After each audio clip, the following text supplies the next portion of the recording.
Hello everyone, welcome to back my channel.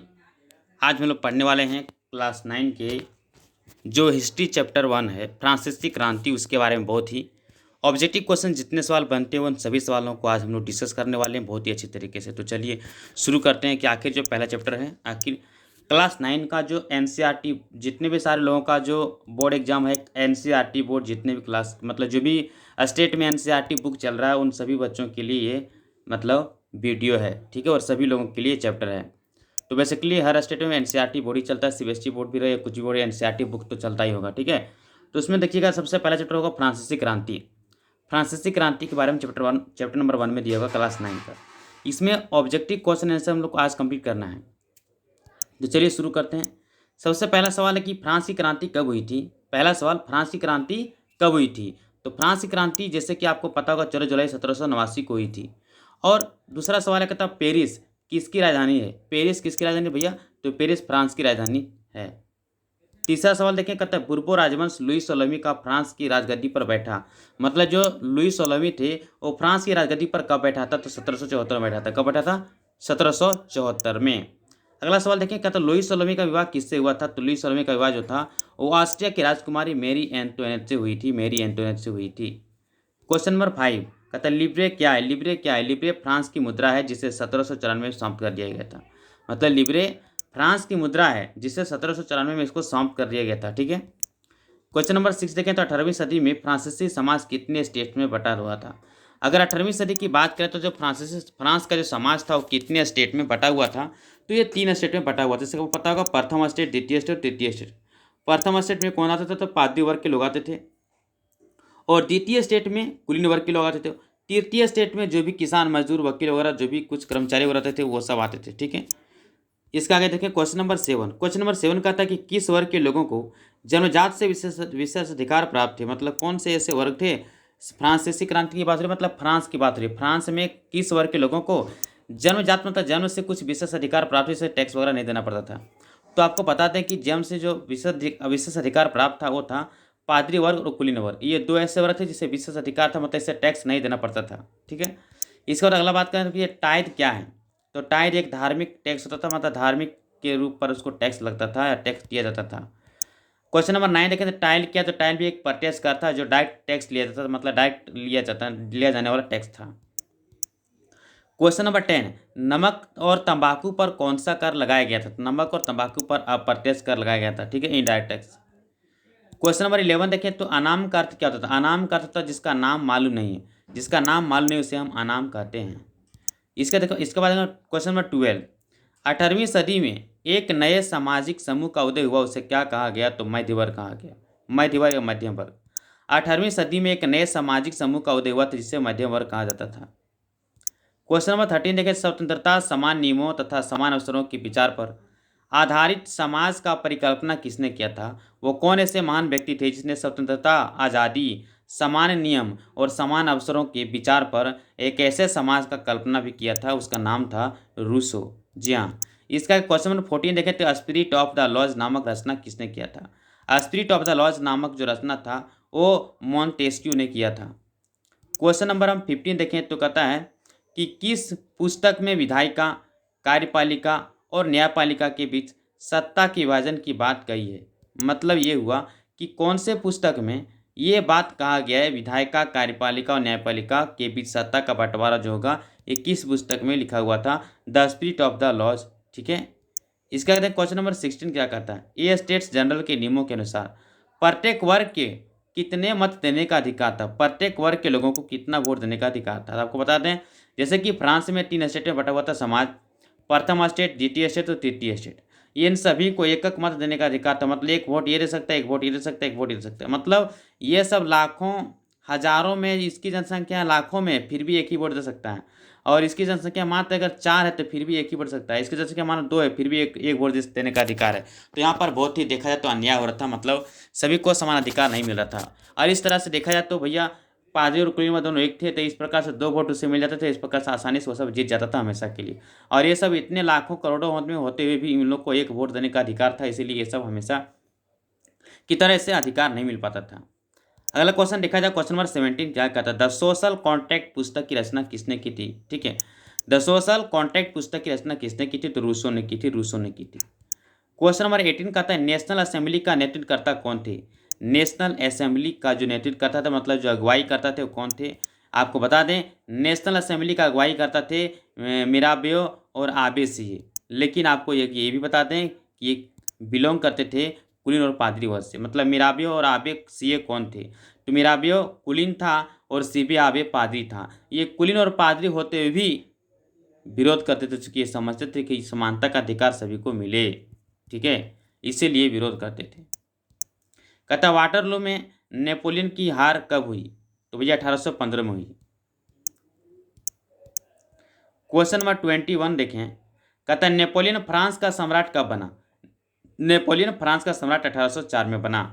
Question number 22 Lewis 16 ने national assembly को मान्यता कब दी? तो 4 अगस्त 1789 को दी, 4 अगस्त 1789 को दी। अगला सवाल देखें 23। कहता है नेशनल असेंबली के तर्क में कौन सा कथन असत्य है? कौन सा कथन असत्य मतलब गलत है? तो पहला, पादरी वर्ग के लोगों को विशेष अधिकार को सौंप कर दिया गया, धार्मिक कार्य सौंप कर दिया गया, यहाँ धार्मिक कर होगा, ये गलत है, धार्मिक कर सौंप कर दिया गया, ये होगा, कार्य नहीं होगा, कर होगा, टैक्स होगा। चलिए प्रिंटिंग में मिस होता है इसलिए दिक्कत नहीं है, गलती करना मानव का काम होता है। कहता है चर्च के स्वामित्व वाली भूमि है ना, यहाँ होगा जब्त कर ली गई थी। जब्त मतलब उसको ले लिया गया था पुनः वापस। 3 में होगा 20 अरब लिब्रे की संपत्ति सरकार के हाथ में आ गई।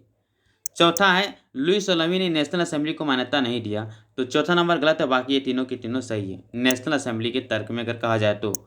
24 क्वेश्चन करता है कि फ्रांस संवैधानिक राजतंत्र बना। फ्रांस संवैधानिक राजतंत्र कब बना? भैया फ्रांस संवैधानिक राजतंत्र बना था 1791 में बना था। मतलब वहाँ पे पहली बार जो बना था संवैधानिक वो बना था 1791 में। 25 देखा जाए तो फ्रांस में संविधान बनाने का उद्देश्य क्या था? फ्रांस में संविधान बनाने का उद्देश्य क्या था? तो पहला देखा जाए क्या था, सम्राट की शक्तियों को सीमित करना इसका उद्देश्य था, विधायिका कार्यपालिका न्यायपालिका में शक्ति को बंटवारा करना इसका उद्देश्य था, या दोनों होगा, इनमें से कोई नहीं होगा। तो इसका राइट आंसर जो होगा ऑप्शन नंबर 3 होगा, मतलब दोनों सही है, दोनों उद्देश्य थे। 26 कहता है 1791 संविधान ने कानून बनाने का अधिकार किसे सौंप दिया था? 1791 में संविधान ने कानून बनाने का अधिकार किसे सौंपा था? भैया नेशनल असेंबली को सौंप दिया था कानून बनाने का। अगर हम बात करें नेशनल असेंबली में कितने सदस्य थे, तो 745 सदस्य थे उस समय। इसका क्या देखा 28 कहता है पुरुष एवं नागरिक अधिकार घोषणा पत्र 1790 में किसके द्वारा बनाया गया चित्र था? मतलब जो पुरुष एवं नागरिक घोषणा पत्र था वो चित्र किसने बनाया था? तो उसने बनाया था ले बार्बिए ने बनाया था। कहता 29 टूटी हुई जंजीर किसका प्रतीक है? टूटी हुई जंजीर किसका प्रतीक है? आज़ादी का प्रतीक है, आज़ादी का प्रतीक, आज़ादी का प्रतीक है। 30 छड़ों का बर्छीदार गट्ठर किसका प्रतीक है? तो एकता का प्रतीक है। छड़ों का बर्छीदार गट्ठर किसका प्रतीक है? एकता का प्रतीक है। 31 रायदंड किसका प्रतीक है? रायदंड शाही सत्ता का प्रतीक है, शाही सत्ता का प्रतीक है। 32 अपनी पूंछ मुंह में लिए सांप किसका प्रतीक है? समानता का प्रतीक है। नीला सफेद लाल किसका प्रतीक है? रंग, ये फ्रांस के राष्ट्रीय रंग का प्रतीक है। कहता है विधि पट किसका प्रतीक है? विधि पट कानून सबके लिए समान है, ये इसका प्रतीक है। 35 नेशनल असेंबली ने पर्सा एवं ऑस्ट्रिया के विरुद्ध युद्ध का घोषणा प्रस्ताव पारित कब किया था? 1792 में पारित किया था। 36 कहा जाए, कहता मार्सिले क्या है? तो मार्सिले फ्रांस का राष्ट्रीय गान है, राष्ट्रीय गान राष्ट्रगान है, ठीक है। इसके बाद हम बात करें 37 का, तो जैकोबिन क्लब किसके नाम पर पड़ा था? जैकोबिन क्लब जो था, जैकोबिन क्लब का नाम कहता है भूतपूर्व कॉन्वेंट ऑफ सेंट जेकब के नाम पर पड़ा था। अब ये सेंट जेकब क्या था भैया देखिए, कहता है कॉन्वेंट का मतलब होता है कि धार्मिक जीवन को समर्पित समूह का एक, मतलब कोई बिल्डिंग इमारत होता है जो धार्मिक से बिलोंग करता है, धार्मिक इमारत होती है, और उसी के नाम पर पड़ा था सेंट जेकब। कहता 38 जैकोबिन क्लब का नेता कौन थे? जैकोबिन क्लब का नेता मैक्समिलियन रोबेस्पियर था। जैकोबिन क्लब का नेता मैक्समिलियन रोबेस्पियर था। 39 कहता है किसे 100 कुलात के नाम से जाना गया? तो जैकोबिनों को 100 कुलात के नामों से जाना गया। कहता है 40 100 कुलात का अर्थ क्या है? तो बिना घुटनने वाले, 100 कुलात का अर्थ बिना घुटनने वाले। 41 लुईस 16 को देशद्रोह के आरोप लगाकर फांसी कब दी गई थी? तो लुईस 16 को 21 जनवरी 1793 में फांसी की सजा हुई देशद्रोह घोषित करके। 42 आतंकराज किस युग को कहा जाता है? 1793 1794 को, ठीक है। इस काल को आतंक का काल कहा जाता है। गिलोटिन का आविष्कार किसने किया था? गिलोटिन का आविष्कार डॉक्टर गिलोटिन ने किया था। आपको पता है गिलोटिन क्या था? तो दो खंभों के बीच लटकी हुई कारे की मशीन थी। ये दो खंभा है, इसके बीच में एक आरा का मशीन लगा है। इससे आपका एक बार रेत के आपके गले को धड़ से अलग कर देगा, मतलब है सिर को। इसके बाद कहता है 44 कौन सा कथन असत्य है रॉबेस्पियर के अनुसार से? कौन सा कथन असत्य मतलब गलत है? रॉबेस्पियर ने मजदूरी कीमतों का अधिकतम सीमा तय कर दी। किसानों को अपना अनाज सरकार द्वारा तय कीमतों पर बेचने के लिए बाध्य कर दिया था। 3 कहता है सभी नागरिकों को सितोयन और नागरिका को सितोयन से संबोधित किया जाने लगा।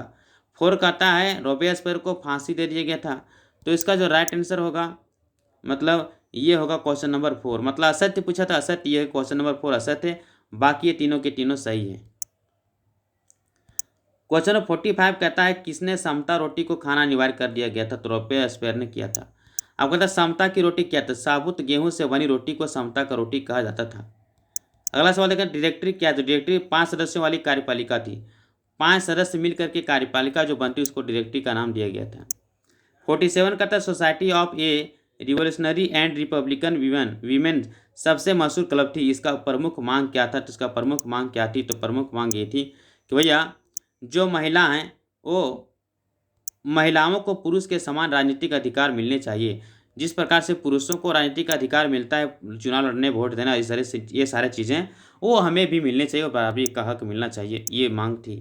फ्रांस की महिलाओं को मत देने का अधिकार कब मिला? 1946 में फाइनली इन लोग को वोट देने का अधिकार मिल जाता है। 49 कहता है दास व्यापार पर किस शताब्दी शुरू हुआ था? दास व्यापार किस शताब्दी में शुरू हुआ था? 17वीं शताब्दी में शुरू हुआ था। क्वेश्चन नंबर 50 कहता है किसके बल पर यूरोपीय बाजारों में चीनी, कॉफी और नील की खेती बढ़ती मांग को पूरा करना संभव हुआ था? तो दास श्रम के कारण, मतलब लोगों को गुलाम बना करके उसको क्या करना था? लोगों को गुलाम बना करके उससे मजदूरी करवाना, काम करवाना, जो है ना, वही था दास श्रम, काम करवाना। कहता है दास प्रथा कब खत्म हुआ था? तो 1794 को ये दास प्रथा खत्म हो गया था, लेकिन पूरी तरह से खत्म नहीं हुआ था। किसने दास प्रथा पुनः शुरू करी? नेपोलियन ने पुनः शुरू कर दिया था।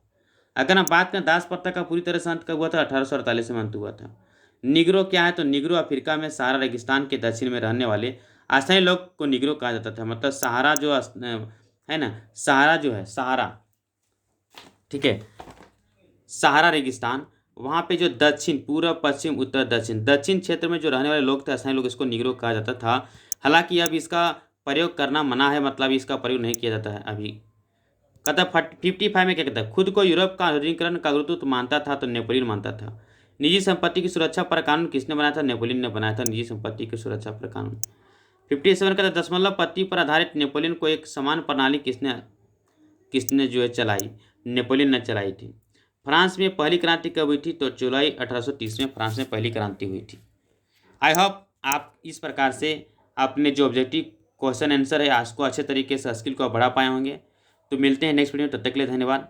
अगर आप हमारे चैनल पे नहीं हो तो प्लीज़ इस समय हमारे वीडियो को, हमारे चैनल को सब्सक्राइब करें, अधिक से अधिक शेयर करें और लाइक और कमेंट जरूर करके बताएं।